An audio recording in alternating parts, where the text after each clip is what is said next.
My name is Anthony, and I was a human shield for the treetop PIRU Bloods, the man they called Iron Wall, because I took bullets meant for other people and somehow always survived to fight another day. What I'm about to tell you will shock you to your core because it's not just about gang loyalty. It's about the night I threw my body between my OG and a firing squad of 20 Crips, who unleashed over 100 rounds of ammunition in the most intense assassination attempt in Los Angeles gang history.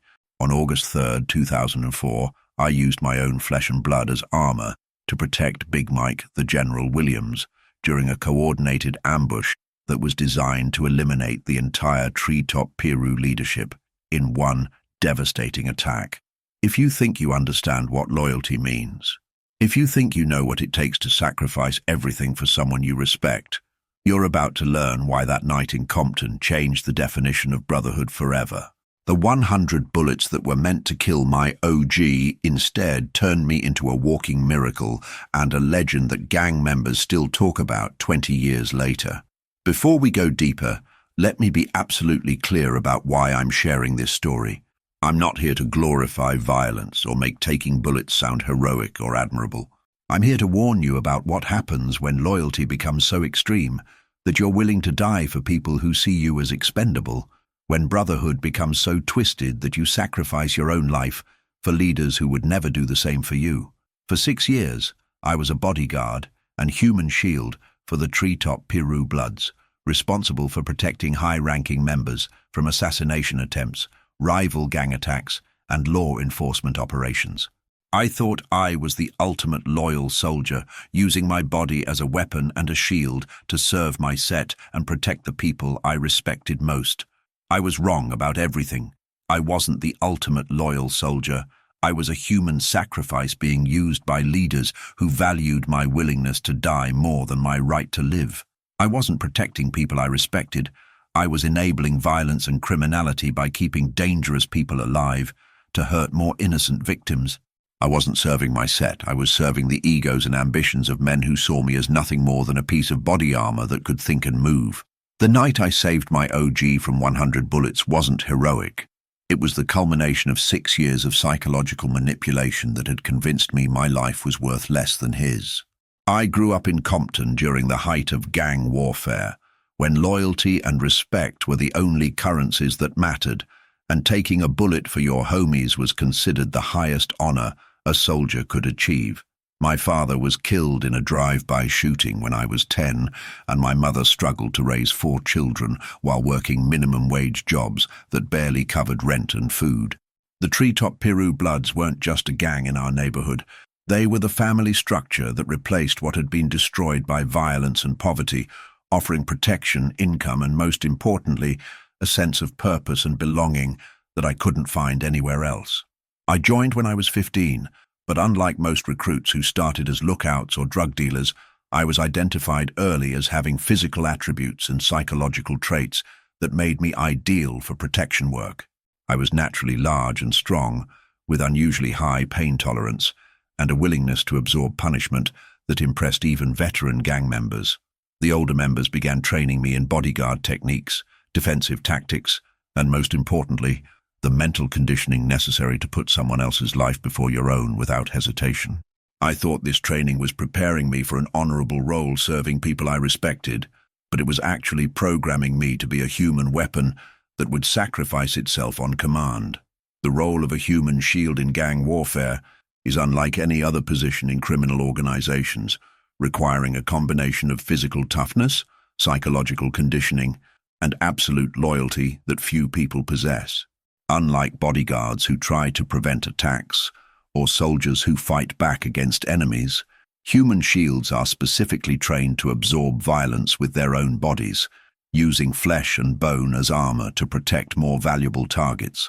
The job requires the ability to assess threats instantly, position yourself between danger and your principal, and most importantly, the willingness to take bullets, stab wounds, or any other form of violence without flinching or hesitating.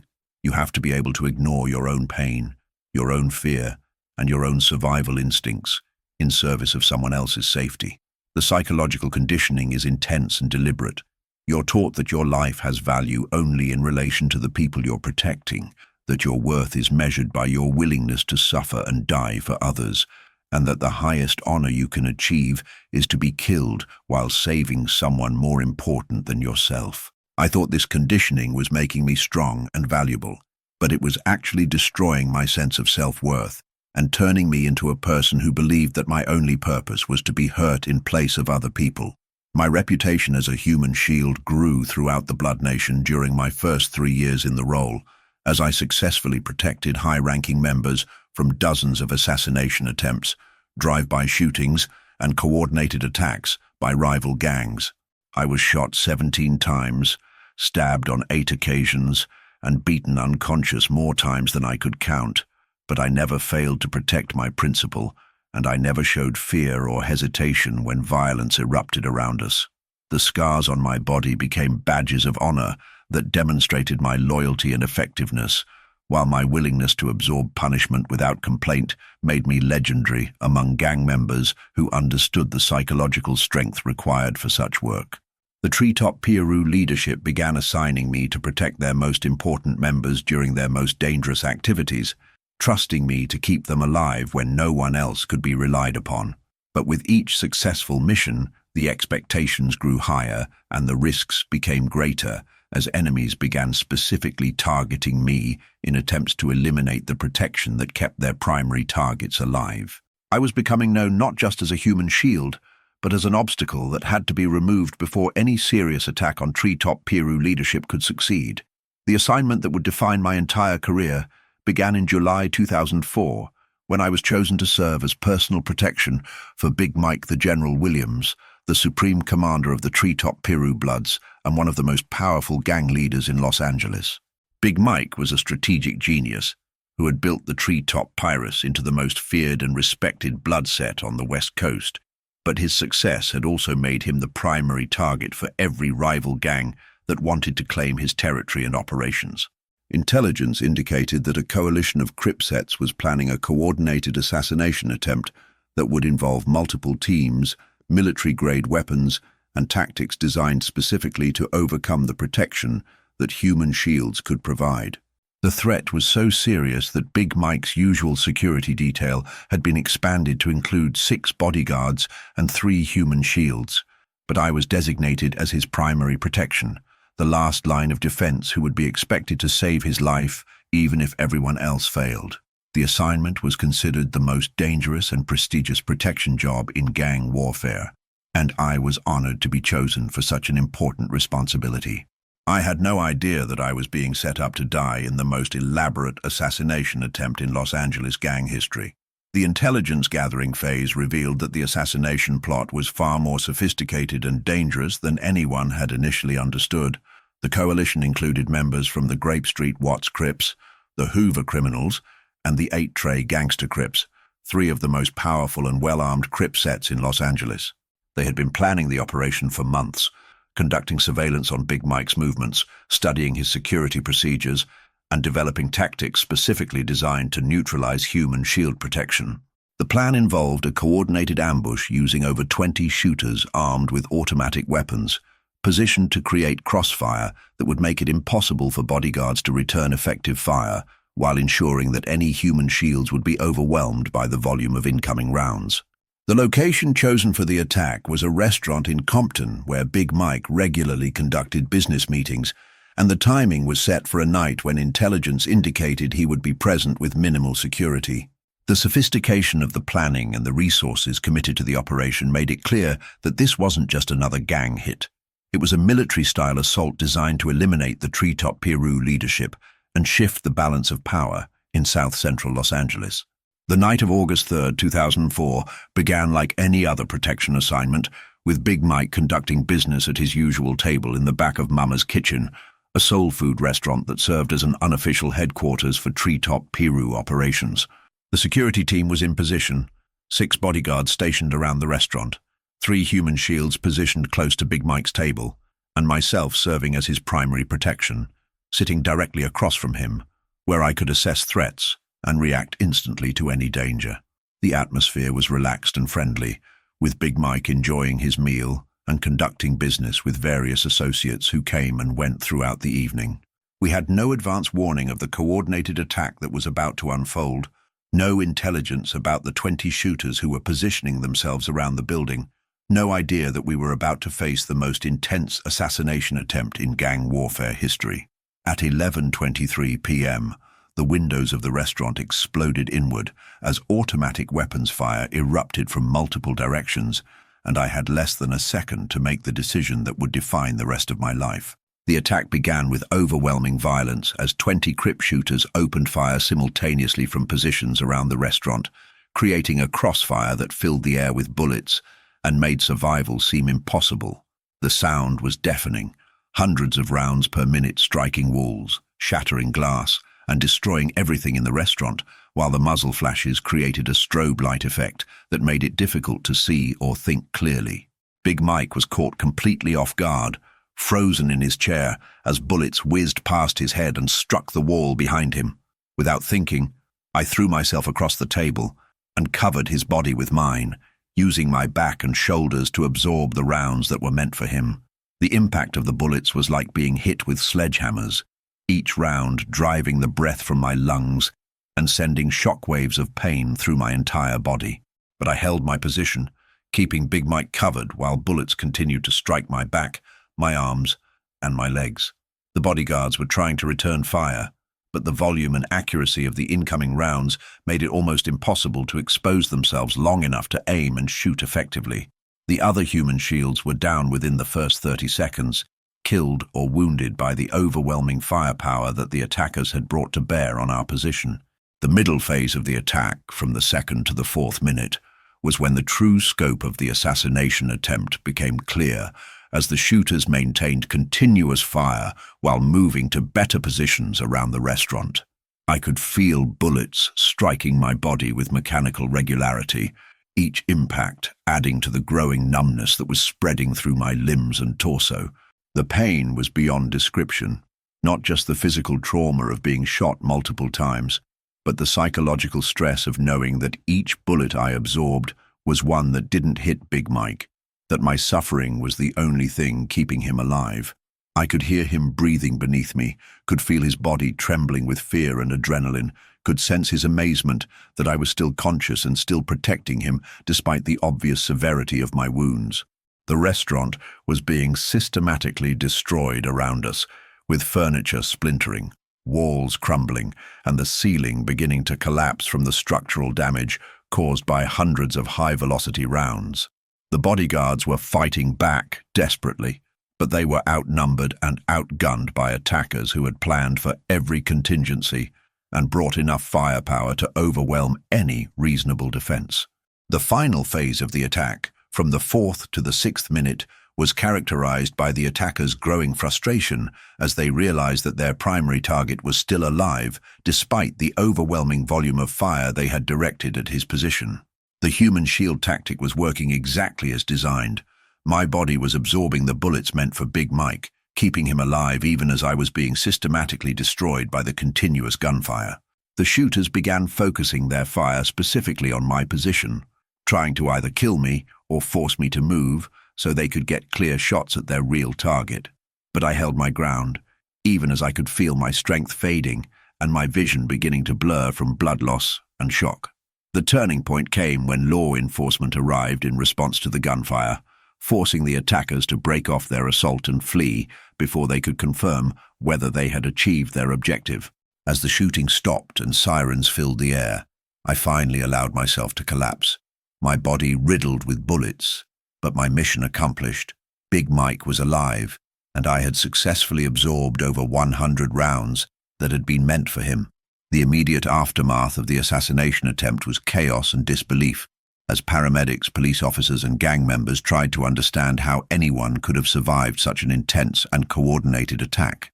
The restaurant looked like a war zone, with bullet holes covering every surface, furniture destroyed, and blood pooling on the floor from multiple casualties.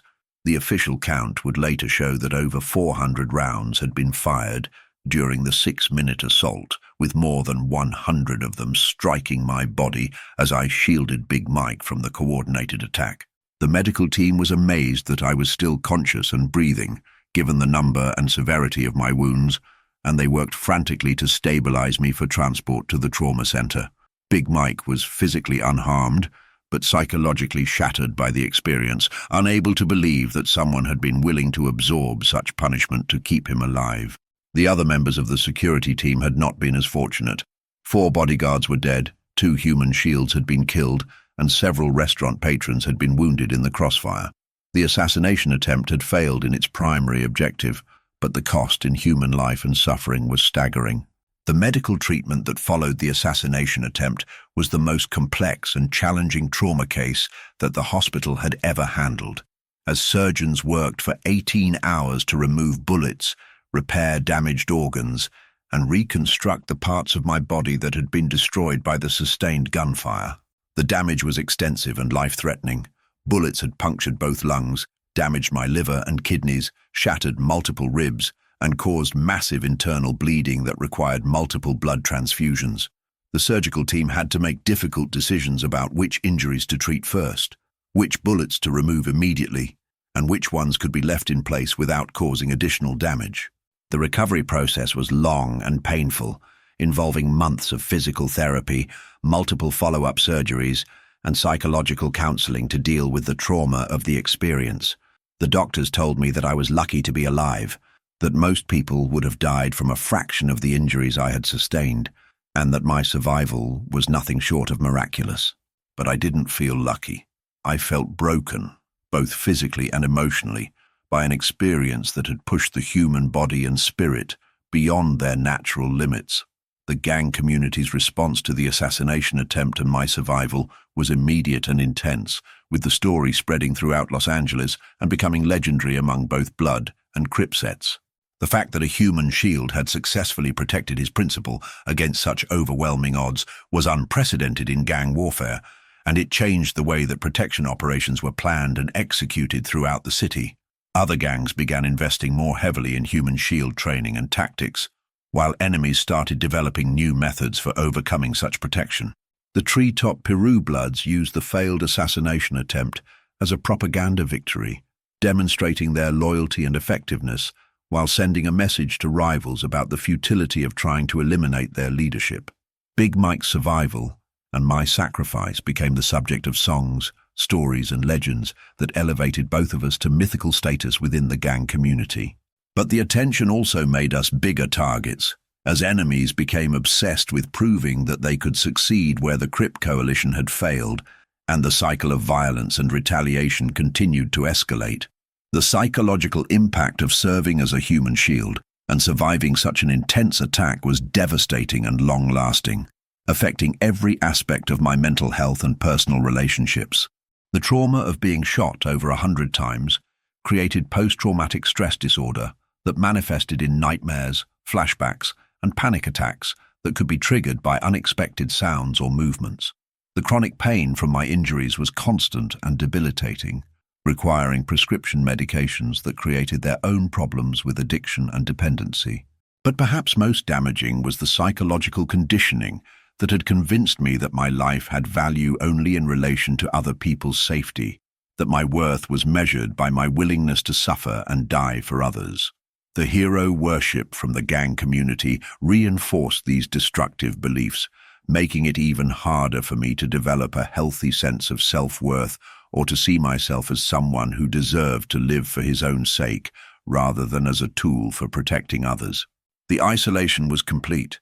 I couldn't form normal relationships because I had been trained to see myself as expendable, and I couldn't seek help for my psychological problems because showing vulnerability was seen as weakness in the gang world. The long-term consequences of the assassination attempt extended far beyond my personal injuries to affect the entire Treetop PIRU organization and the broader gang warfare landscape in Los Angeles. The failed attack triggered a massive retaliation campaign as Big Mike used his survival as justification for escalating conflicts with every Cripset that had participated in the assassination attempt. The violence that followed was more intense and widespread than anything that had preceded it, with dozens of people killed and hundreds wounded in a cycle of revenge that lasted for years.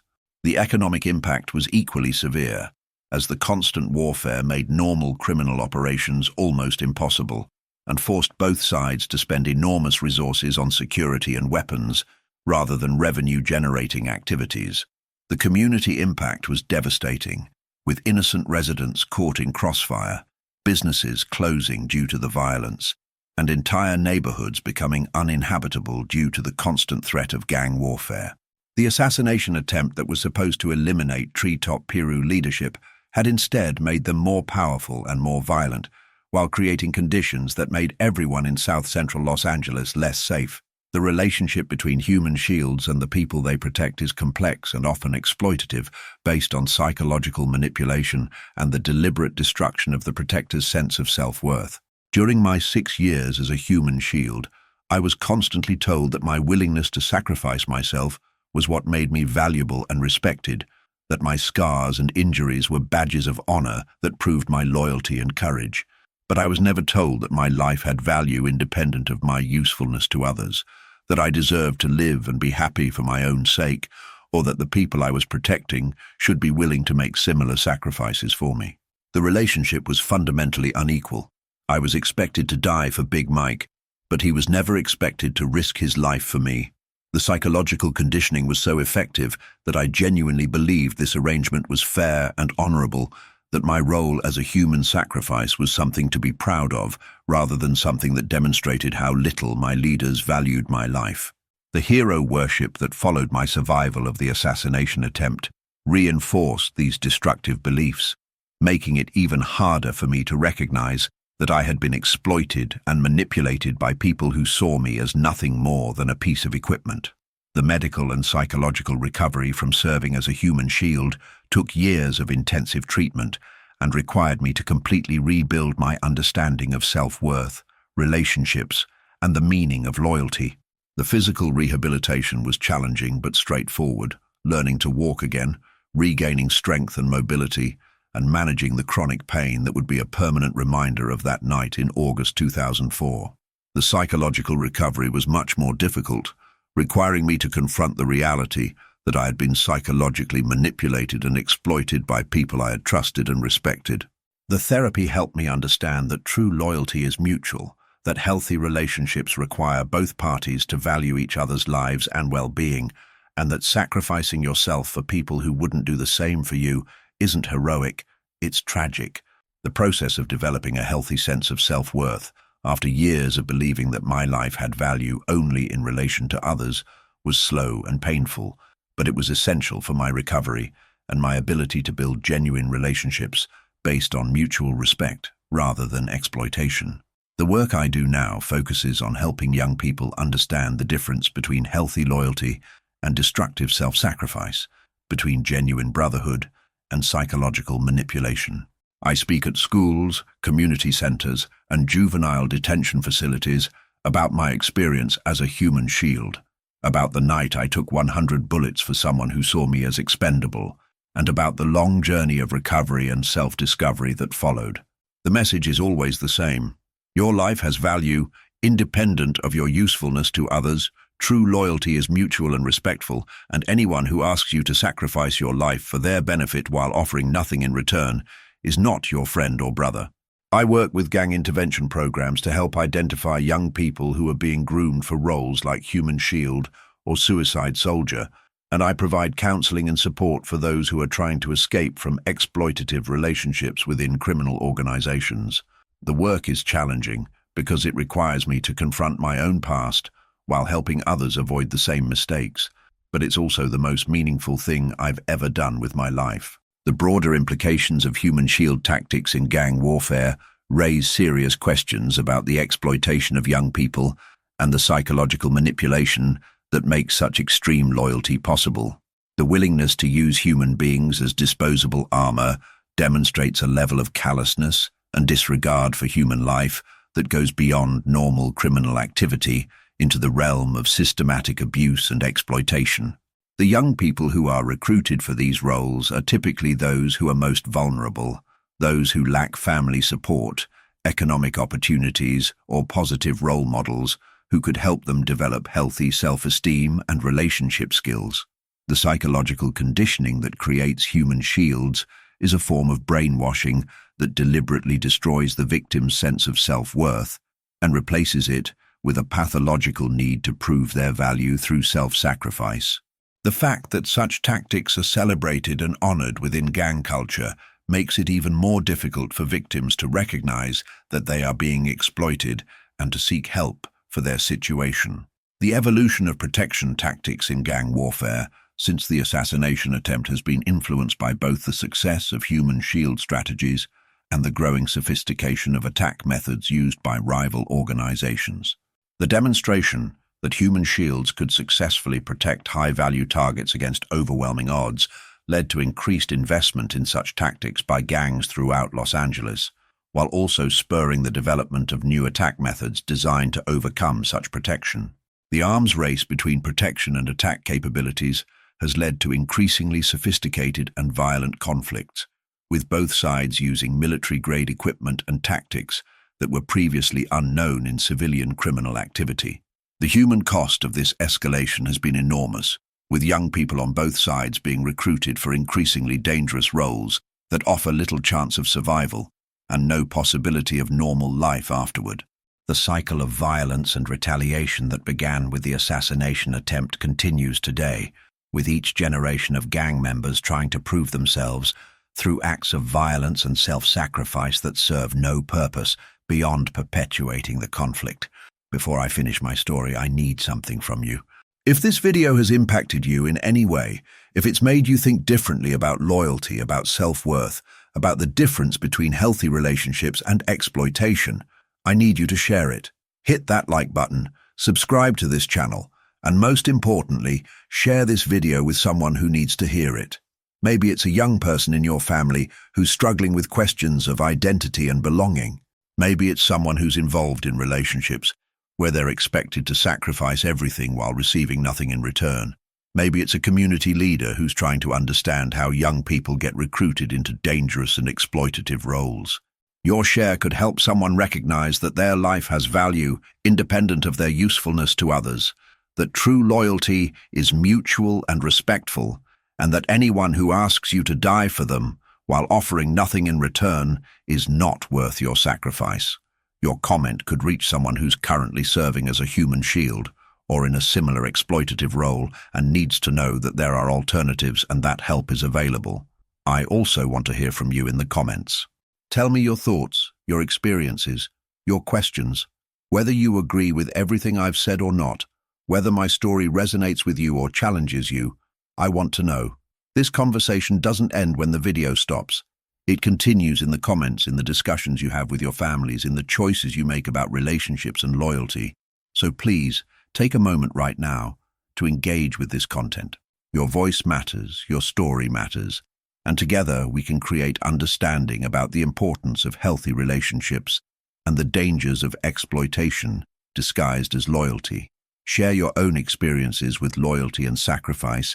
Tell me about times when you've had to choose between self-preservation and helping others, or ask questions about how to recognize and escape from exploitative relationships.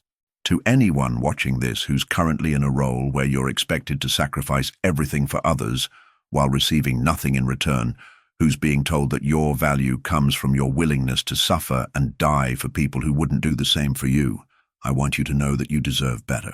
Your life has value independent of your usefulness to others. Your worth is not measured by your willingness to be hurt or killed, and true loyalty is mutual and respectful rather than one-sided and exploitative. The people who ask you to serve as a human shield, to take bullets for them, to sacrifice your life for their benefit, they are not your friends or family. They are predators who are using your desire for belonging and respect to manipulate you into accepting abuse and exploitation. There are alternatives to these destructive relationships. There are people who will value your life and well-being for their own sake. And there are opportunities for you to build a life that doesn't require you to sacrifice everything for others. The first step is recognizing that you deserve to live for your own sake, that your dreams and goals matter, and that anyone who tells you otherwise is not someone you should trust with your life. My name is Anthony, and I was Iron Wall, the treetop PIRU human shield who took 100 bullets to save my OG and somehow survived to tell the story. Today, I choose to be known as someone who learned the difference between healthy loyalty and destructive self-sacrifice, who believes in the value of every human life, who works to help others recognize their worth and escape from exploitative relationships.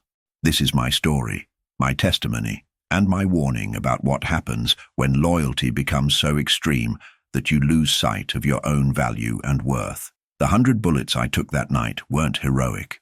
They were the result of years of psychological manipulation that had convinced me that my life was worth less than someone else's. The scars on my body are not badges of honor. They are reminders of how easily young people can be convinced to sacrifice everything for people who see them as expendable. If this video has impacted you, please don't just watch and move on. Like this video, subscribe to this channel, and share it with someone who needs to hear this message. Leave a comment telling me your thoughts, your story, or your questions. Your engagement helps this message reach more people, and your voice adds to the conversation about healthy relationships, mutual respect, and the importance of valuing your own life.